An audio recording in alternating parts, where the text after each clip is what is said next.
La première différence et divergence, c'est lié à la dimension de la ville métropolitaine de Turin, qui fait plus de 2 millions d'habitants, avec une ville au centre qui est Turin, avec 900 000 habitants, tandis que Montpellier est beaucoup plus petite.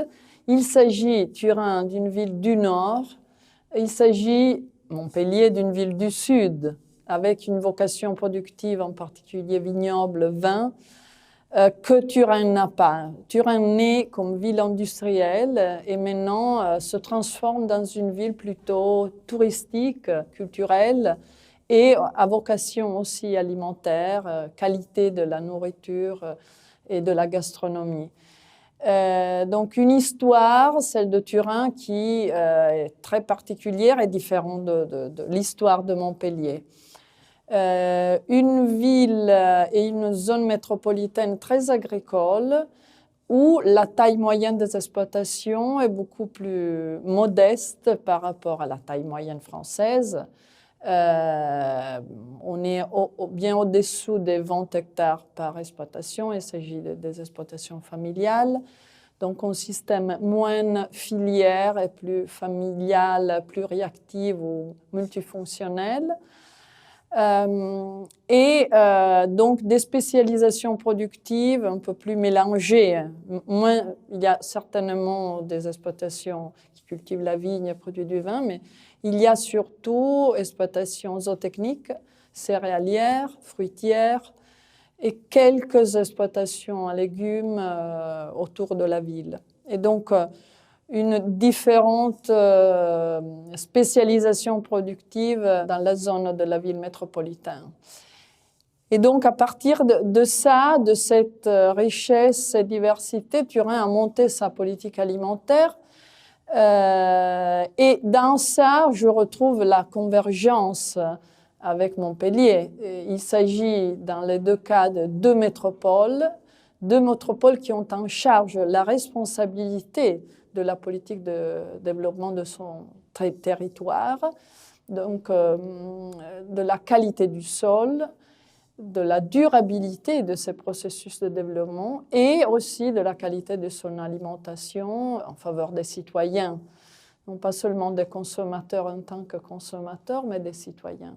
Et donc, la responsabilité en faveur non pas seulement des producteurs agricoles, mais des citoyens consommateurs, c'est la même que Montpellier et Turin, comme ville métropolitaine, partagent.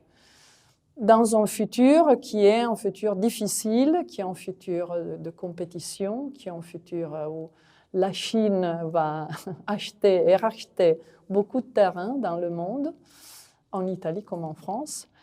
Et un futur où le contexte national doivent pouvoir utiliser toute leur gamme d'outils politiques et stratégiques pour développer des politiques alimentaires équilibrées et durables et des contextes nationaux qui jouent à l'intérieur dans un contexte européen.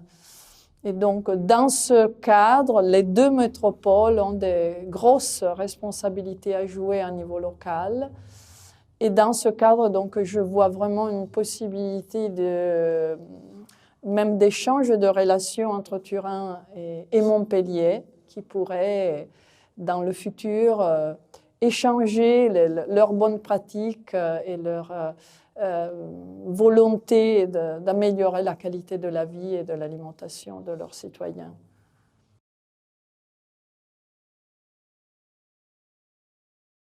Une des actions qu'on a menées dans le passé, qu'on continue à un certain niveau, c'est la rédaction d'un appel d'offres type pour la restauration scolaire à partir de 6 communes de la zone métropolitaine, Turin comprise, donc Turin et d'autres communes de la banlieue turinoise.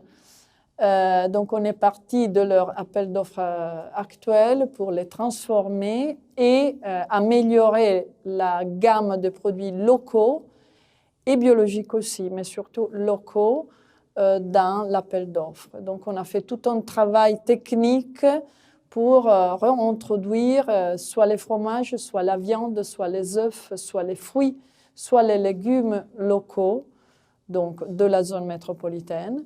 Et ce travail a été bien utilisé par la ville de Turin, qui a vraiment transformé l'offre en termes de restauration scolaire de l'école primaire et a pu donc augmenter la quantité de produits locaux à l'intérieur de la restauration pour les enfants des écoles primaires.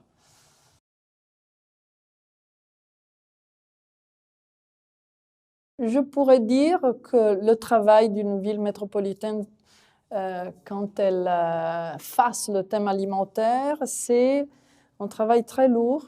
Et donc, je suggère et je souhaite à Montpellier de pouvoir vraiment mettre à système, valoriser la quantité de projets, la quantité de suggestions, de contributions qu'elle a, pour vraiment choisir une adresse et définir une stratégie précise.